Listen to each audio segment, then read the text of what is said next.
All right, here we go. We are now officially recording, I think. Yes. Says it on my screen. Good.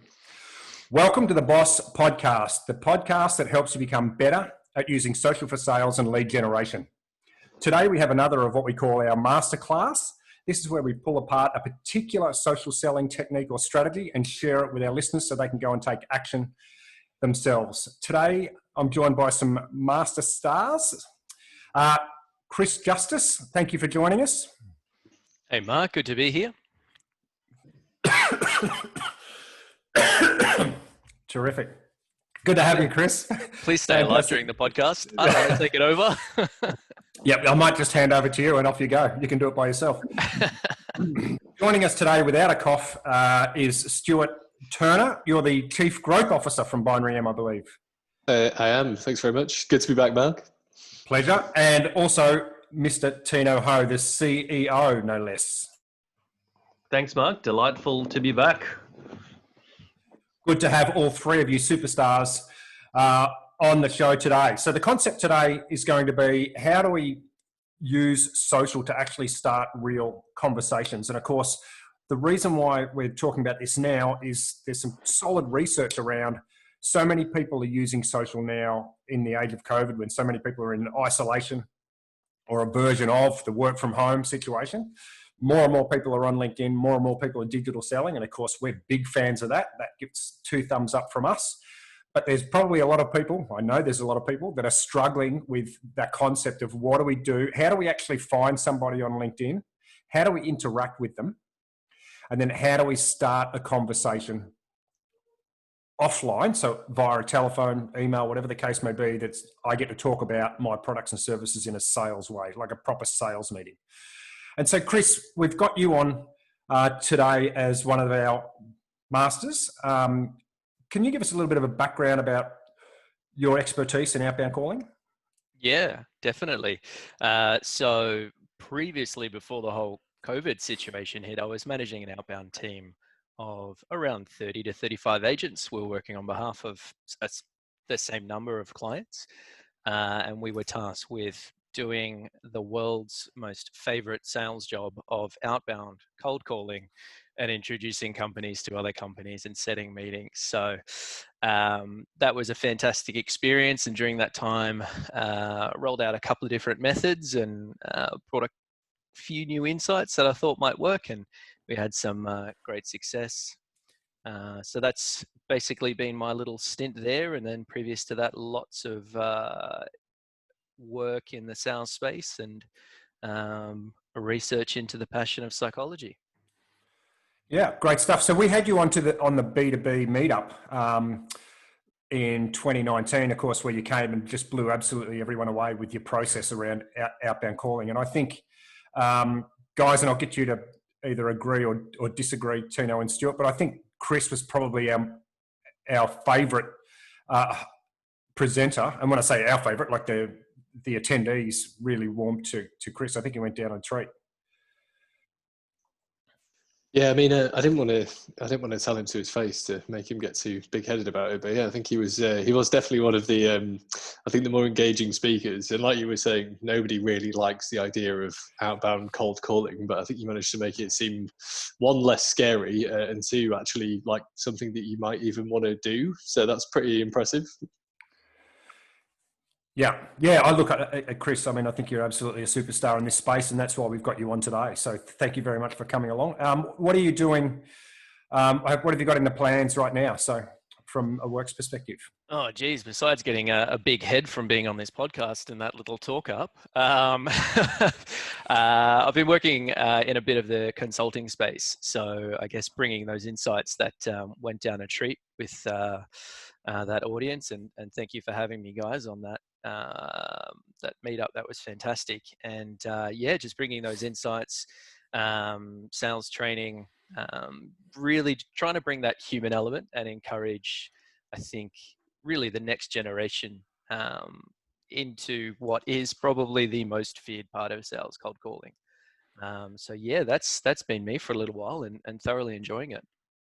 Okay, well, that's great. Let's see if we can't round up a bit more interest for your little consulting job today. So we're probably not going to hear a lot from you until we get down to the business end of this process. So Tino and Stu, you guys are the social media marketing gurus. Perhaps you can set the framework for us in relation to how we might find and start to find an ideal client and start the very first part of our engagement process. Yeah. Well, probably a good place to start is, I think we touched on it previously, is step one is identifying your audience in the right platform or pool. And if we're saying that's LinkedIn, which is very suitable for B2B, but everyone's got a different audience definition. But assuming that that's all correct, it's all about how do you go from not knowing someone or never interacted with them as someone you don't completely know to creating some form of engagement and communication and advance that further down the path. Social and content are key elements to which we believe to how we can activate that. I mean, our philosophy is people's social content. They're the core principles that we operate by, and Stu and I sort of talk about that day in, day out, and we whatever we're doing, it probably sits in one of those three, if not all, core sets of principles. And so, I mean, that's the first starting point that we begin with, is identifying the people on the right platform, but then creating communications to be able to create an initial engagement and then sort of move that along the path. Okay, so let's say we've come up with a persona or a target, if you like. What might be, so I've got some ideas, but I want to hear from you guys. So what might be some of the first steps? So let's say that what persona do we want to work with today? Do you want to work with CMOs, or do you want to work with VP of sales? Something like that. Is that going to give us a good result? I think who would you normally be going after, Mark? Give us one that you normally work on. Yeah, so let's go with VP of sales. No, they're actually probably a bit too easy, I think. What about, because they answer the telephone every day of the week. Let's pick on somebody else. Let's go with, what about a CMO? Okay, or maybe their direct report, director of marketing, something like that. We happy with that, lads? Yeah, well, I think that's a good one. Yeah, now we're getting difficult. Yeah. Those guys and HR, world's favorite. Tough crowd, definitely. Two of the worst, I think, like as in the hardest, sorry, for those that are listening. This is recorded, by the way, Mark. Okay, so we're going hunting for CMOs. Woohoo! Stu, what would be your first strategy there? So I'll give you a bit of just to kind of expand briefly on what Tino said, a view of the process, just to make this make sense, and then we can dive into how we'd actually specifically approach them. So where we really hone in on the CMO persona is just to take a bit of a steer from consumer marketing. You kind of want to know what their concerns are, what they're interested in, a load of your usual audience demographic type stuff, like where are they, what are the size of businesses they're working in, what times of year might they want to talk to you, and when are they going to be like super busy, like when everyone's putting pressure on to get campaigns live. And even how fresh are they into their job? So things like that can give you a good idea of how open they're going to be to talk about something new. So to turn all that into something a bit more tangible, there's a load of sort of standard signals, I guess, that we would look for, and then a load of more soft signs that people may or may not be ready to talk. And what we do is, as Tino's mentioned, just kind of using LinkedIn as the primary channel to activate all this stuff in. The more of that information we can find straight away to build a really detailed profile of those people, the better. And then what we do is we kind of go crazy on segments. So it's kind of take a lead from product marketing, and we'd say, okay, well, inside the CMO, group inside Australia, we can segment them by states, because there might be kind of different concerns, different industries across the states. We might segment by industry. We might segment by number of years in their job. We might segment by experience. We might segment by marketing discipline. There's like a million different ways we can go. And then off the back of all that, you've probably got 10 to 20 different core kind of segments you might want to go after.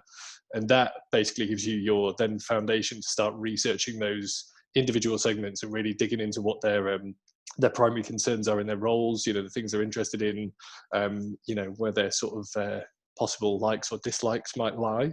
And if you do all that research properly, which is your next step, which I'll let Tino kind of talk about, that gives you how to then engage those people through some content. Tino, so yep, go for that. Yeah, well, I mean, let's take a real practical, tangible example. Let's say you've got your eyes on one CMO or marketing director at a particular firm. Like the first most basic and most easiest thing to do, which is the first step in research, or we can call it social listening if you want to call it that, is just Google their name. And when you Google their name, you'll see a whole array of different, depending on what their social footprint looks like online, and their digital presence, you'll see a whole array of results come up. And that's a really good starting point to do some research and try and create a bit of a profile of this person. What do they like? What don't they like? Are they active? Are they not? And you'll probably see in most instances the LinkedIn profile is in high up on the search rankings when you Google someone's name. And so when you click through to that, you can start to look at how active they are, what are they talking about, and you can start to get a pretty good sense of some of the things that Stu's mentioning that shapes what that person probably likes and dislikes or thinks about or is interested in and not. And then what you'll start to do is if you look across different social platforms, it doesn't just have to be LinkedIn, but that's a very rich source or a good data point to try and build someone's profile on persona. If you look on YouTube, are they active presenters? Have they appeared in videos? And have a look at what they're talking about and what the area of interest is. And all of a sudden, you start to build a good picture of what they would be like if you were to speak to them or communicate with them, and how to position that conversation, that first off the bat. You'll find lots of good stuff, I think, depending on who it is. So some people don't have much of a social presence, depending on what types of people you're going after. So that's a good place to start. So I think for the exercise, for the purpose of this exercise, let's assume that they're fairly average. So they're not, on YouTube with a YouTube channel, a presenter. They're not someone that you're likely to be able to go, hey, I saw your TEDx story, and that really resonated with me, So they're pretty easy outreach strategies when people are that public, if you like. So let's go for somebody so their social activity, they're active on social. We're seeing their activity once or twice a week. They're posting, let's just go make it easy, 50-50. They're posting stuff about their business, right? So, and then, there's a few likes and a bit of activity maybe related around their industry. So just something so that most people will be able to use it. Stu? So I'll give you, I think that's a good focus, Mark. So I'll give you my concise and practical steps, having learned some things from your previous feedback to go through there. So if they're an average person, they're posting some stuff, you know who the company are, you know where they are, blah, blah, blah, right? Here's what I do at that point. I would do a bit of what I like to think of as professional stalking, desktop research. And I would say, right, have a quick scan through what they posted, see if there's anything useful, yes or no. Let's assume it's all average marketing, blah, can't really draw any useful conclusions. Done that, take that off. Next thing I would do is go to their company website and try and reverse engineer some of the things that they might be doing in their marketing campaigns, right? So some really easy stuff you can tell there. Do they have a blog or some sort of media center on their company site? Has their company featured in any news recently? If they're publicly traded, can you see any company reports or any stuff that's been going on? As Tino said, like the internet is a treasure trove of useful information, but it's not going to throw itself in your face. You might need to go do a bit of digging to find it. So let's assume, to keep it hard, that you don't find anything particularly useful from there. What I'd then do is probably investigate their other social channels and dig through their connections, friends, kind of activity within their network, and then try and find the same things. So if they're not publishing much, maybe they're liking things, maybe they're commenting on other people's content, maybe some of their colleagues or friends have changed jobs, done stuff. That whole process of just kind of continually cycling through company information, personal information, posting, commenting, can build up a pretty rich picture of what somebody's like, even if they don't really tell you a lot themselves. So I think there's a little sideways step here. When you say that we're doing some research and looking at their connections, etc., if we're in the same industry or we're selling to that industry a lot, there's a high probability we're going to have a lot of second connections shared. So, if I'm selling to CMOs every day of the week, for example, there's a very high probability that, and I'm selling to CMOs that are located in Sydney, there's a high probability some of my connections are going to be their connections. So one of the easiest ways that I think is often overlooked is, you reach out to some of those people and say, hey, how well do you know Bob at XYZ? The answer is going to be, I don't, we're just connected online, through LinkedIn, or yeah, I know him and I don't like him, or yeah, I know him and I'm happy to, for you to name drop me as a, not a reference, but say, hey, I was talking to Bob and he said we should chat. What's the best way to move forward on this? So I think, there's a sideways exit door, if you like, at this point. Like if there's a really obvious, easy second connection that you could leverage, now's the time to pull that trigger before you get too stuck into lots and lots of social activity and social research, and we'd sort of exit straight out to the telephone at this point. Does that make sense? Definitely, yeah. And I think that's a really good point. Yeah, it's easy to get lost in, the researching and not doing. I think that's something that you're really good at, Mark. Is like, you just kind of, an obvious point just to do something is it shouldn't be overlooked. So, Chris, let me throw you in the deep end. So let's just pretend that that's just happened, right? So say Bob, our CMO, how would you set that up? So if I was going to reach out to Bob using a second connections, is that something that you would do on the telephone, or would we leverage that through LinkedIn? So I'll give you a bit more time to think while I read it. So I would send a connection request that would say something like this. Hey, Bob, look, I see that you're connected to Mary McInnes. Mary and I did some work a few years ago, and I was actually talking to Mary the other day, and she said that there's a possible opportunity for us. We should have a conversation. So a very personalised connection request, something like that. And, I would suggest that probably 95 out of 100 times that connection request is going to be accepted, unless they're actually not processing connections at all. Yeah, that sounds fantastic. I mean, it's a weird way that I filter I guess it's how I sell, but do I like it? Do I feel comfortable with that? And if I got a message request saying, hey, my name is Mark, I'm friends with Tino, he's recommended we chat as there might be an opportunity, of course, I'm going to accept that. So I really like that. I think I have a bias towards the phone with my previous history.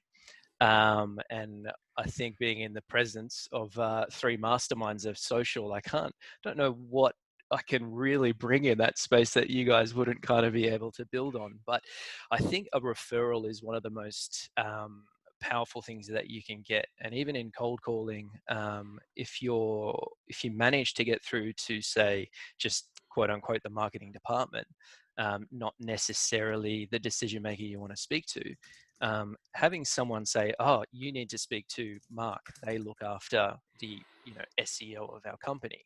Then the next time you call through, if you can't get transferred through there, you've got that power of recommendation. And that alone skips the beginning, say, 2 minutes of cold calling tactics and training that you need. Because the moment you name drop and say, hey, I was recommended to speak to you by so-and-so because they said you look after SEO, is that correct?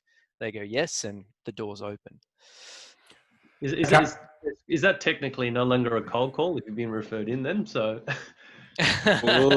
let's not have the cold call versus social argument right here. We're going philosophical. What is the definition of a cold call? Is it a cold call if you've already spoken to them and connected on LinkedIn? Exactly. Well, so people aren't expecting your telephone call, and so for the sake of this conversation, let's just call it a call. What we're trying to do is just start good value conversations. So whether it's a cold call, a warm call, or just a call, I really don't care. It's a call. So let's say Bob didn't accept my connection request, Chris. How could you leverage Mary's and my conversation in just the first couple of lines in a telephone conversation? Yeah, honestly, what you said almost verbatim on the phone would be powerful enough to get through. So when I cold call, or when my team was cold calling, the number one thing, and I think what went down well with the people I've taught it to, is being upfront and in a really strategic way asking for permission. So if you were calling up Bob, he hasn't accepted your LinkedIn request. I'm probably not going to drop my surname if I manage to get through to him. Like getting through reception and all of that, that's a whole podcast on its own. Let's say I get through to Bob. Bob picks up the phone. I'd say, hey, Bob, my name's Chris. I'm calling because your previous colleague or one of your connections on LinkedIn, Mary, said that we could connect as there might be an opportunity for us to XYZ, depending on what your company is. That alone, I think, is pretty straightforward and good to go. Yeah, I think there's this massive disconnect that people think that the communication must be significantly different and more complicated. And it's in a lot of instances, it's just about using the same sorts of language. But for some reason, people can't put common sense onto social, and they can't actually put the social into the telephone. It's really crazy. All right, so Stu, what have you got?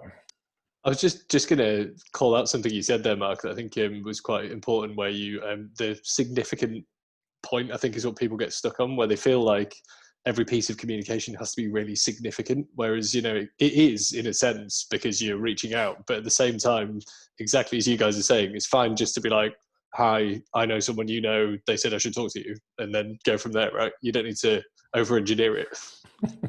Correct, but we do, because people are in sales and they're too busy focused on the size of the potential opportunity, not on the conversation. The conversation is just a conversation, Like, as Chris would know, if the conversation doesn't go very well or it's a no, whoever you're talking to has forgotten about it by the time they've hung up the telephone.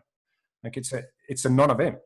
So that's how, if you've got a second connection, we would jump straight into a telephone call or get a connection on LinkedIn. What about we've got to nurture a bit more on social? Tino and Stu, what would be the next steps? Maybe Tino, if we can hear from you, what would you think would be the next steps for nurturing that online? Well, just building on what we mentioned before, I reckon, again, really simple but highly effective way to create a bit of engagement first is look at maybe some of the comments that the person is making on social and reply to that comment. So, for example, I know you're really good at doing this, Mark, as well, and it works extremely well, if someone's commented on another topic of interest to them, obviously, that topic is of interest, but you might have a point of view that complements or is relevant to that conversation that person's already having with someone else, and you can sort of join in on the conversation, right? And that's because it's public, it's not intrusive. It's like they're expecting other people to interact and join the conversation. So really just join an existing conversation. You don't even need to create a new one. There's conversations already happening, and by the mere fact of joining that, you're in the conversation, and that's how you start to build engagement and relationships. And that sets you up for the next step, I think, whether that's a call or it's a further message or whatever the next step is that you're intending to do. Okay, and what about really tactically, Stu? What are some of the things that you could do super tactical in that regard? So I'm going to steal a couple of things that you've said in the past, Mark, and then semi-claim them as my own for this, this section. But I think, some of your traditional stuff, like having a cadence or a routine of your own, which I know we've talked about before, which is don't try and, anecdotally slot this stuff in around what you're doing. You need to sit down for like 5 minutes every morning and be like, right, this is going to be my 5 minutes of just doing my social nurturing stuff, and just make sure it happens, because it only takes one day for you to forget it and then it's out the window. Following that, there's three kind of key things that we always advise people to do. So one, as Tino said, is just build a feed of what people are publishing and just interact with a couple of things, a week, or a day, or, however often you want. It doesn't have to be crazy, but just raise your own profile with that specific person. Two is do more with less. So, I know one of Tino's favorite analogies is like, don't try and like marry everyone in the room. Just pick one or two people to focus on, or one business, and just, focus your efforts and achieve more by not splitting your attention and your time. And the third thing is measure those first two things, basically. So just it doesn't have to be a super fancy report or anything, just keep a record of what you're doing so that you understand what's working and what isn't working. And then over time, as you start to get more sophisticated, you'll understand what's been crucial to success and what's been just sort of noise or stuff you tested. Yeah, so I mean, that's absolutely great. There's nothing wrong with that at all. So some of the things I'd be trying to do, so I'm assuming that my LinkedIn profile is going to be attractive to that person, because, I've built my LinkedIn profile to be a honeypot, if you like, for those CMOs. So I'd be going to look at their profile straight away, and I'd probably be looking at their profile a couple of times a week, and like you said, Tino, I'd be in that feed. So looking where they're commenting and making sure I was also being found in around that, and trying to share content that was aligned with the conversations that they were already in. So if they were talking about, let's just say, lead generation, so that's really easy. Then instead of sharing something around podcasts, which I'm inclined to do, I'd go, okay, if I'm trying to have a conversation with Bob, and Bob's a CMO and he's talking about lead generation, let me share some stuff that's of the same ilk so that it's got some value for poor old Bob. So then I might share some stuff and see if I can't get his attention to it. Tino. Yeah, and just building on that, again, this is one of the things that you do quite often and do it really well. But I think some people might be a little bit uncomfortable with it because they might not really do it enough. But even tagging other people in on that conversation that can add a bit more context or another point of view, that normally really helps as well. And the beautiful thing about that is it can start to amplify the audience in other people's feeds, which kind of is a win-win for everyone in that conversation, depending on what you're trying to achieve. But yeah, I think tagging people and saying, hey, Mark, what do you think? In addition to the person that you're trying to build some engagement with as well. Really simple, but highly effective, yeah. And works really well if that person that you tag is connected to that person that you're trying to talk to. Yes. That's a good one, to be honest, because like if there's mutual connections with the person you're trying to build a relationship with, if you tag them in and that person as well, that's really powerful. And I think one thing I've thought of is if you can see the connections of the person you're trying to build a relationship with or who they're engaging with, you can start to get a sense of like who's that other person they've got a good relationship with already. So you can actually, without even asking them, by just doing the right research and then tag them in, that's a pretty interesting way to do it as well. Chris, did you have something to throw in? Oh, I just kind of had a question. Do you guys have like a recommended kind of like to comment pathway? Because I mean, I just think about like, when I connect with someone new, and I'm purely not in the sales role, right? But I've just connected with someone new and they're posting a bunch. Personally, I'm like, I probably won't comment straight away. I'd maybe like a post here and there, and then eventually I'd feel like, maybe there's enough rapport to comment, which kind of leads me to another question of, do you guys think there's like an optimal time to call? So there's an optimal time for social. So which is not what you asked, but so when you first connect, LinkedIn does you a favor, right? So let's say you and I have just connected today, Chris, right? So LinkedIn will put my content at the top of your feed and your content at the top of my feed for a short period to help us build a relationship. And that's amplified if I go to your content, like it, comment, and interact, and vice versa. So if you've got somebody that you want to have at the top of your feed, that you should interact with their feed and their interactivity as soon as you can, because that teaches the LinkedIn algorithm that Chris is somebody I want to hear from. So please put his stuff at the top of my feed. Stu. But just to play devil's advocate to that in I guess a more old school approach to, social engagement as well. I think what Mark's talking about definitely works, but as with anything, if you kind of take it to an extreme, I think that can become sort of a bit, not like spammy looking, but I think people are very sensitive to overly process driven kind of, playing the algorithm at the moment.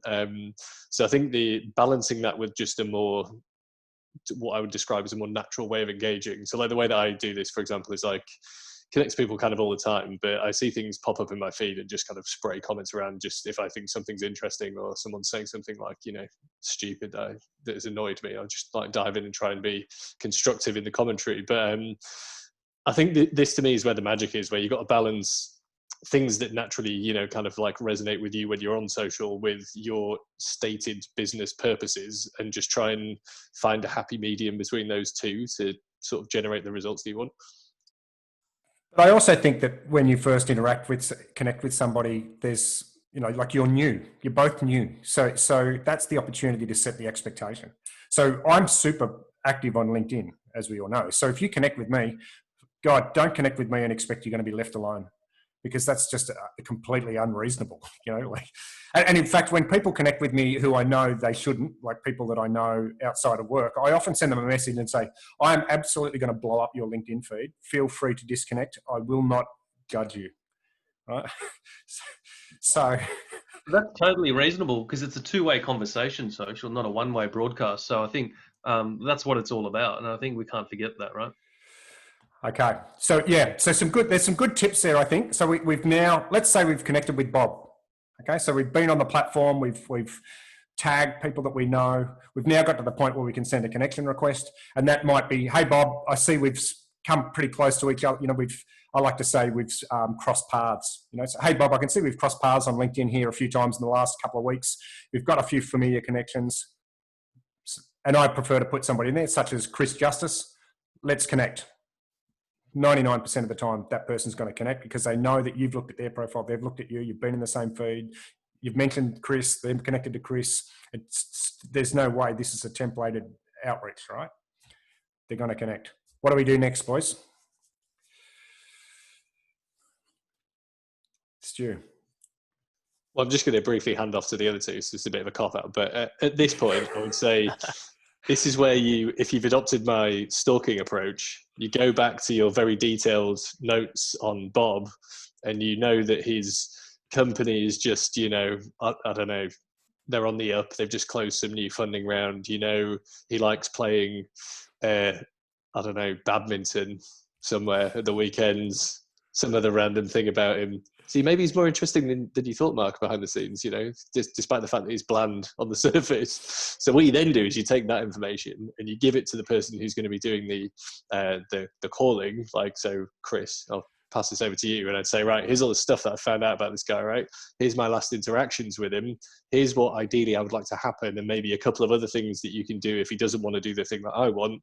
Give him a call tomorrow. And then, you kind of take it from here. Over to you, Chris. That's interesting. So I'm calling to set you a meeting, am I, Stu, with Bob, the badminton player. That's an interesting approach, to book a meeting on behalf of someone else and someone else's LinkedIn connections. But I guess that would make a lot of sense for senior management if you're in a senior position and you're a CMO and you need to connect with another CMO along those lines, having someone to reach out and do that connection for you. I would probably be calling that person directly, either on their mobile, if that's available and acceptable, otherwise through the company lines, and kind of using that connection as my referral. So kind of tying it back into what we talked about before.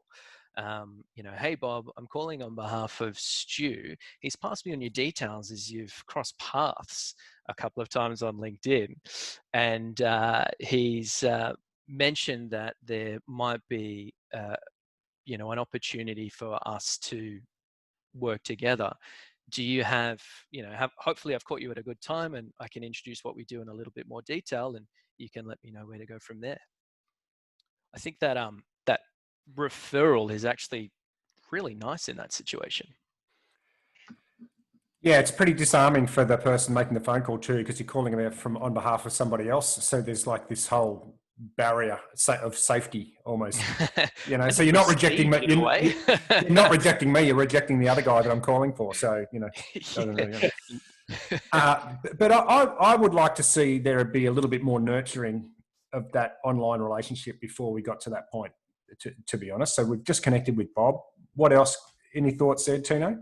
Yeah, I would say, look, these are guides, not rules, because I think there's nothing wrong with, there's a bit of social interaction, great, and they potentially could support some recall when you just pick up the phone, right? Just have a genuine conversation, just say, just tell them exactly what you're calling about and why.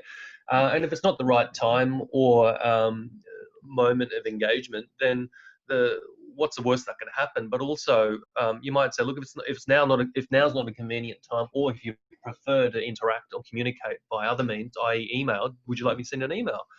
And more often than not, sometimes that is the preferred way to communicate at that stage of the journey, or where you're at with that person. And then all of a sudden, you've got an email address, so you can communicate with them through email, which is their preferred method, and content through your feed starts to play the bit of the nurturing game as well and keep them top of mind if you're pushing out good content. So I think there's different, I think you call it cadence, Mark, or different combination of what touch point to use when.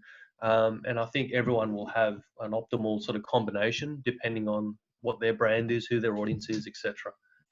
Yeah, and I think it's important that, you know, we understand that the calling and leaving a good quality message, acknowledging that you're calling, is part of that cadence, right? So it's like, you know, so we go jab, jab, jab, and then right hook. So, you know, there's lots of jabs where we're just trying to gauge your level of interest. And a telephone call can be a jab. It doesn't have to be a right hook. And if they don't pick up the telephone, you know, then there has to be a jab. That sounds quite brutal, Mark. Jabs and an up. It sounds like a boxing match. I call them touch points. Let's call them touch points. Well, I'm ripping off Gary Vee's book. So, you know, his jab, jab, jab, right hook, his book where it... No, yeah. You haven't read that? No? Okay. I haven't read it. I've heard of it though. Yes. Yeah. Know that. So we could certainly use the call as a jab. So Chris, without any notice, if I was to call up, so we've swapped a couple of bits and pieces on LinkedIn, you know, and I do think we should be making our move to extend the conversation relatively early in that relationship on social, because I think the interesting thing with social is that, you know, the longer you leave it, the harder it is you're almost restarting from cold again. But so if we were to ring Chris and not get through, how could you make that a jab? You know, do you have a message structure that you like to leave that's still going to be able to leave the door open for further conversation, whether that be via email or social or indeed another phone call? Are we talking about a voicemail if they don't answer? Yep. Yeah, voicemail is an interesting one. And I would probably pose it back to maybe Tino or Stu, because I'm sure you check your messages, Mark. But Tino or Stu, honestly, how often do you guys check your voicemails when you get a notification to say that you have a voicemail? Not that often. In fact, some of them I don't even listen to. Interesting. Stu? Well, I don't have voicemail for this exact reason, because I, one, don't want to listen to them, and two, when I did have one, it was just idiots being like, "Oh, I called you, I'll call you back." So I was like, it's just a waste of my time, to be honest. Okay, now off the back of that, Tino, because you're probably more in the profile of what I would think would be a typical senior management position, right? That I get at least 8 marketing calls a day with voice messages, so yeah, I'll get a lot. Perfect. Okay, so first call, there's a voicemail, probably not likely to be listened to. Let's say someone called you once, twice, maybe 3 times over, say, 2 days. And then on the third one, they left a voice message, right? And we're assuming that you've got some kind of number recognition going on here. Would that change the likelihood of you listening to that voicemail? Yeah, well, that's a very clever question, because it would get me curious. Okay, real life story. It's happened in the last week. I've received a number of missed calls day after day from the same number. They didn't leave a voice message, but if they did, it would get me curious, because it's like, okay, after the first 3 times, okay, they're just trying to get in touch with me, have a couple of cracks at it. But then if it keeps going, it's like, okay, it must be really important. And they're really keen. So like, I don't know, I feel like there's an inflection point at a certain part where it's like, it must be important. And now it's making me curious. So I probably would listen to it after a certain point in time, just to find out what the hell it's all about. And I think there's a really good point that we need to make here in that the voice is the method, or is the way that we're going to communicate. It doesn't necessarily need to be a call, but the script that you need to prepare is almost the same. So, Tino, what about if you received an audio message through LinkedIn message?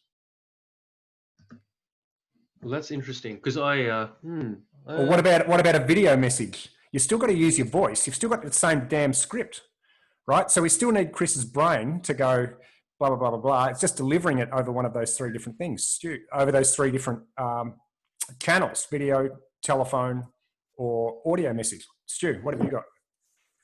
Well, I just wanted to, again, just to kind of highlight something that you mentioned there, Mark, which is, this is too many of the conversations that I have with people, next level thinking, where you can be like, exactly as you guys are just saying, because I have the exact opposite frame of mind on phone calls from anonymous numbers to Tino. I'm like, the more someone calls me from an anonymous number, the more I know that it's just some spammy sales rubbish that I don't want to deal with. However, if I get a voice message on LinkedIn, it's likely that, you know, even if it's in mail, I can actually see that person. It's attached to their human actual profile.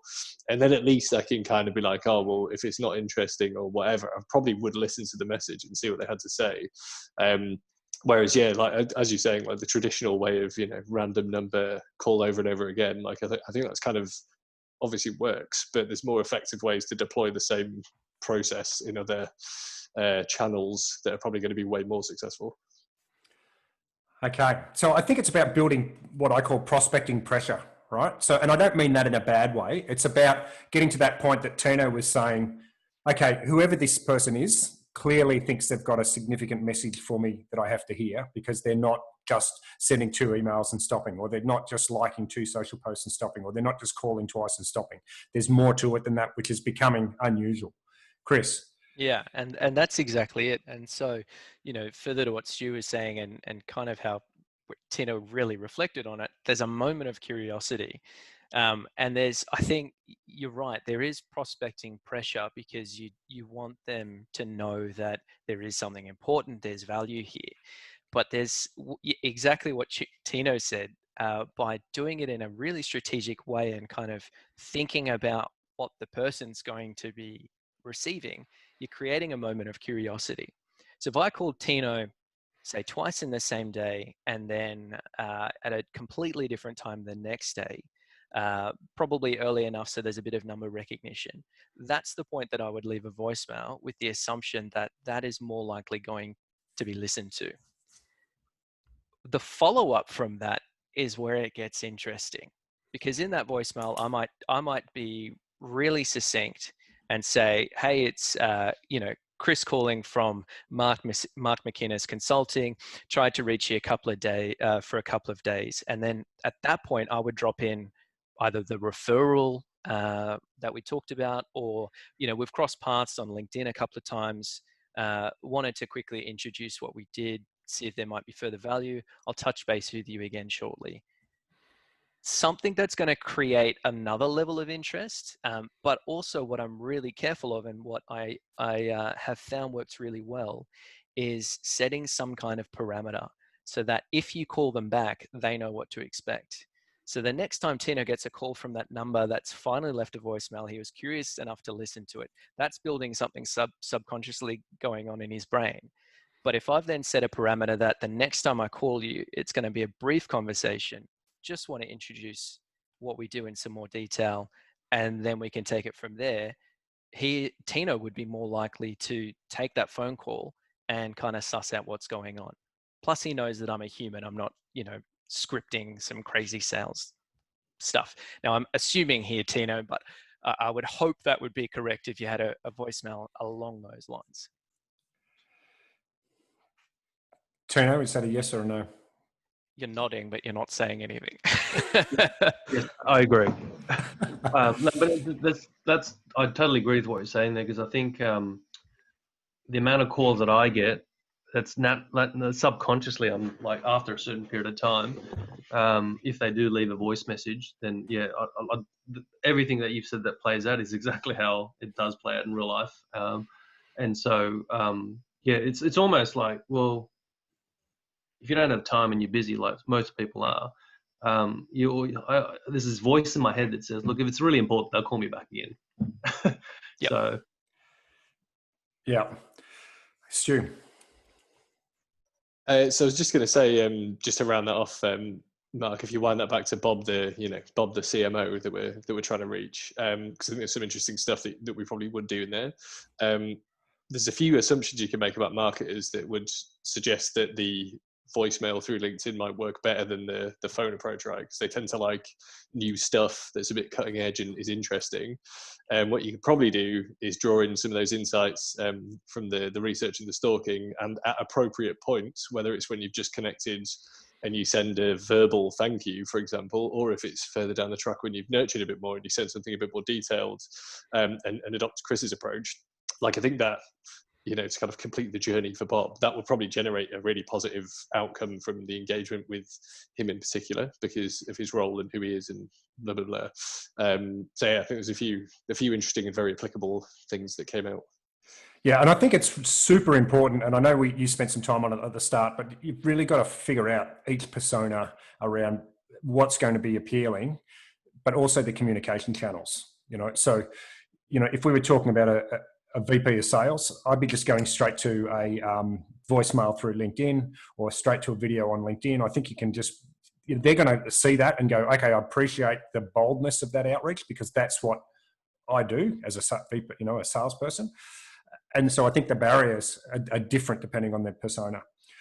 So let's say that we've communicated with Bob, we've swapped a few messages. I want to wrap this up so that people and really leave it with some strong language, Chris. So I want people to be able to really use some of your knowledge here, some of your wisdom.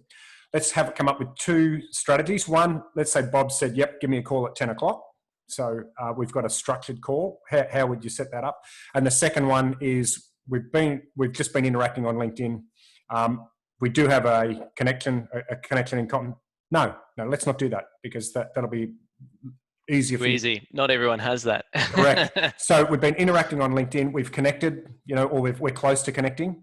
And the second one is we've actually got a meeting, and now you've got to pick up the phone and go for it. So over to you. Which one do you want to do first? Some of the secret sauce. Well, I think the cold call out of the blue is probably the best to go on, because if you've got a booked in call, you've already got permission to talk to them. And that's one of the things that I encourage people to do when you're doing a cold call is get permission to talk to them. So I know that's kind of counterintuitive because you're already on the phone to them, but in the initial stages of the conversation. So going back to the upfront contract that we talked about before, that's where you're getting permission. And if you get permission there, then the conversation's open. And both you and the other party know what's going to happen in that conversation. And if we had more time, I'd go into it, but that's all about easing the anxiety and setting up a bit of context for both parties. So what does that look like? There's probably 2 ways that I would encourage people to play it off the back of LinkedIn. And I guess it's which one you're more comfortable with. So let's say, Tino, I would call you out of the blue. I've got your mobile number, or I've been passed through by reception. Hey, Tino, it's Chris calling from Mark McInnes Consulting. How are you?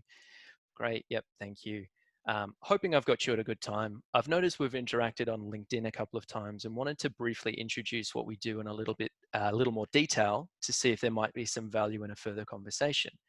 Is now a good time? I haven't put a boundary of, say, 30 seconds, a minute, or specifics, but I've set up a couple of things there where if he said yes, it's a bit more open, but you've got permission to have a really good conversation. The second one, which I kind of more favor, particularly from a pure cold calling point of view, you haven't connected with them on LinkedIn, they may not know who you are or make any connections, is same thing. How are you? Great. Look, I thought I'd give you a call and introduce myself and Mark McInnes Consulting, as we've interacted on LinkedIn a couple of times. If you've got a minute, would be great to explain what we do, and you can let me know if a further chat would be worth it for you.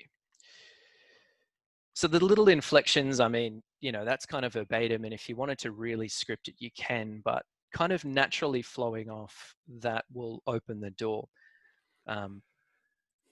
Yeah, so they're good. They're good openers, absolutely, Chris. There's a couple of things that I wanted to explore there, and I'm interested in your point of view. A lot of people. I don't like being asked, "How am I?" when like if so, I actually prescribe, "Hey, thanks for taking my call. Do you have a moment?"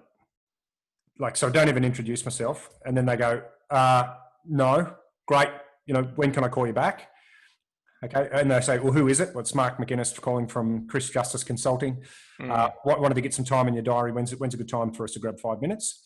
So, because remember, you're just trying to call to make the meeting, right? So I'm not expecting to have the meeting. Yep. There and then. Mm-hmm. And I know in financial services, there's some challenges around that because you have to say who you are, right? So you have to say, hey, it's Mark from ANZ Bank, right? And then the second one is, you know, do you say, do you have a moment? Is now a good time? I mean, now's never a good time. I mean, you know, whenever my phone rings, I'm never thinking, oh, phone call. Yep. just what I wanted. Yep. Well, you know, so maybe if I'm at a networking event standing in the corner, bored, tearless, you know. You'll take that call from that random hotel that you stayed at 5 years ago who's got a special that you never travel to anymore. Yeah. And there's some really good points.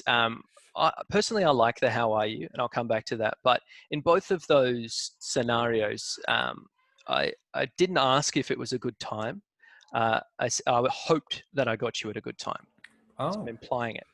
Then the second one, I've said, if you have a minute, it would be great to explain what Mark McInnes does in a little more detail. And then you can let me know if it's worth a further conversation. So it sounds very similar to, I hope, you know, is now a good time, but it's not. And those key differences play out in a big way, as I'm sure you're piecing together. The thing with the how are you that I like is, if it's not a sales call, right?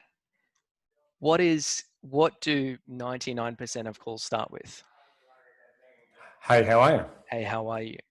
So I'm thinking about what's going on in this other person's head, right? They have no idea it's a sales call. They have no idea who I am. They have no idea where I'm from. And if I call and say, it's Chris calling from Mark McInnes Consulting, and say I'm saying consulting, but anyway, your new business, run with it. If I say I'm calling from Mark McInnes Consulting and we've rubbed shoulders a couple of times on LinkedIn, they're going to immediately start piecing it together. And the how are you is a diffuser. It's anything different has the potential for assumptions. And that's what we want to remove with cold calls, is we don't want to give people too much information, or have an inflection that says I'm a salesperson, or rushes through content that says I'm a salesperson, right? We want it to be authentic. We want it to be a conversation between two people. So if 99% of calls start with, you know, hi, it's Chris, how are you, right? Probably going to do the same. And then after that, that's when I can start setting up the boundaries and the context of the call in a way that I'm comfortable with, and I'm assuming the person on the other end of the phone is comfortable with too. Great tips, Chris. Fantastic. Stu. So I just agreeing with Chris there. Like that works super well, and I do this all the time when I message people on LinkedIn, with a slight twist on Chris's intro on the whole diffuser opener, where I open a message with something like, "Hi, hope you're doing well," or a funny kind of version of that, but question mark at the end, which kind of allows that person, if and when they respond, to then tell me if they care about having a conversation about how they are, or if they would just want to cut straight to the chase. Because I'm not technically, this is where language is really important. And, you know, to Chris's interest in psychology, this is quite fun, where it's not really a question, because I'm just saying, I hope they're doing well, but it is structured as a question, so that if they decide to ignore it, they can just get straight in and be like, you know, who are you? What the hell do you want?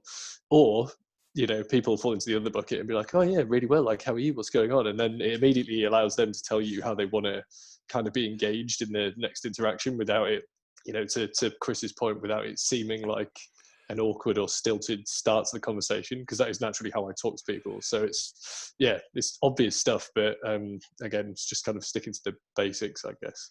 I think this is where some of that software, you know, like Crystal Knows, for example, the predictive software, like if you run that across someone's profile and you can see that they're super direct, you know, driver, you could probably drop that line. You know, and this is probably more suited to somebody that's doing small amounts of high quality, low quantity outreach.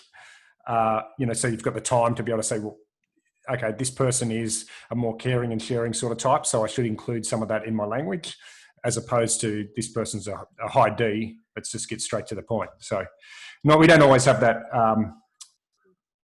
that available to us, Chris. Yeah, really good points.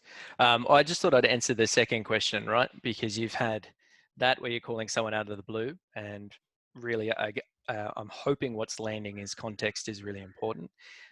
But if you've already got permission and you've got a structured call, that same rule to me applies and really sets up calls for success. So if I've only interacted with Bob, the badminton CMO, a couple of times, and he has really no idea, I'm assuming he may have quickly clicked on my LinkedIn profile and or business page and had a high level overview. But I kind of want to let him know exactly what's going to happen in the call. And I want to kind of structure it really quickly so that, again, anxiety or confusion or openness gets taken away. And and it's natural for humans. We are comfortable when we know what's going to happen, right? That's why we all hate the open-ended meetings and we love meetings with an agenda.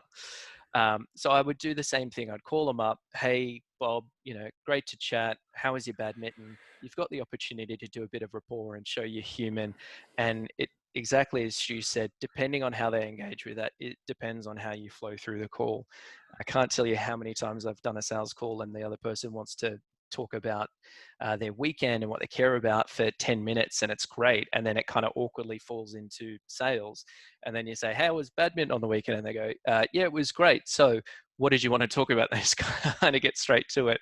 But initially what I would do is say, look, thanks for taking the call, or thanks for setting this in your schedule. I wanted to go over what we do at some real high level, and then ask some questions about what's going on in your business, to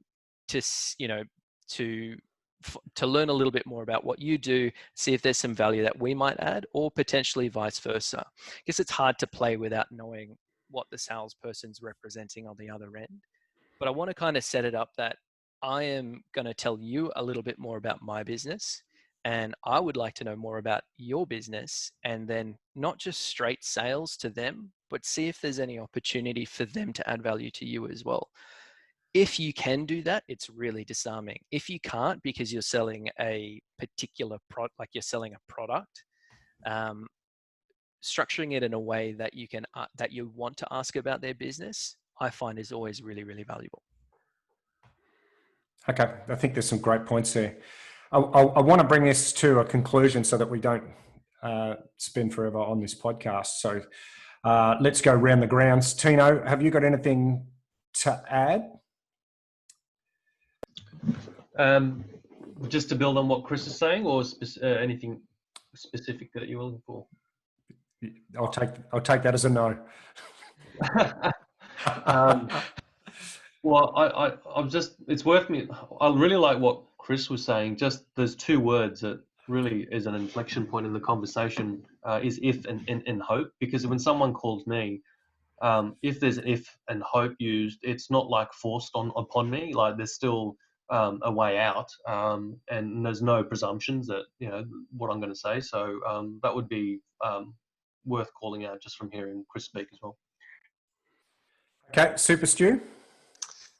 Two things, I guess, to just to round off. I think taking everything into account, don't be afraid of introducing yourself properly, and use the tools that are there that not many people use. So I think you talked about, Mark, the voice messages. Everyone can do those. Hardly anybody does it.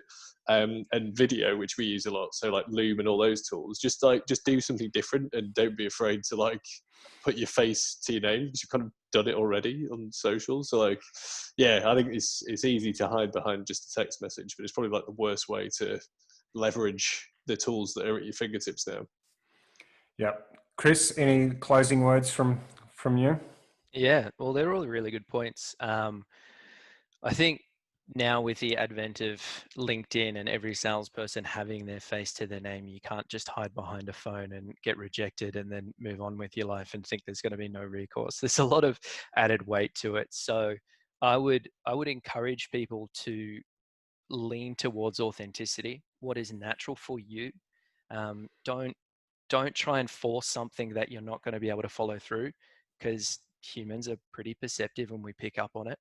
And second to that is, remember, you might be calling for a potential $1 million deal with another business, but at the end of the day, you're speaking to a person on the other end of the phone. and they have no idea what's going on. Yeah. So think about the person, not the business. Yeah, and I think my takeaway that I'd like people to take away would be, that we don't need to have the world's best credible reasons to talk to somebody, right? Or to reach out to them. It just needs to be, hey, we've crossed paths on LinkedIn, or I see we're connected to a couple of people, or I was talking to Chris and Chris said you were a cool guy, so I thought I'd ring up. Like, those barriers for entry are significantly lower than most people think, and they make them really difficult. And I think that slows down a lot of the sales process. So yeah, that's really good points. It's just people just need to figure out how to use that linguistically, like what language do they use? And I like things like, I saw we'd cross paths on LinkedIn, so it just made sense. I gave you a phone call. Like, it just works, right? Chris, how can people get in contact with you? Thank you for coming onto the pod. I really appreciate it, bringing your expertise. No problem. Well, they can jump in on my LinkedIn page. Sure, if you search Chris Justice, you'll find me. Don't think there's too many. Otherwise, shoot me an email at chris.justice@hotmail.com. Lovely. And thank you very much. Stu, people can get in contact with you via...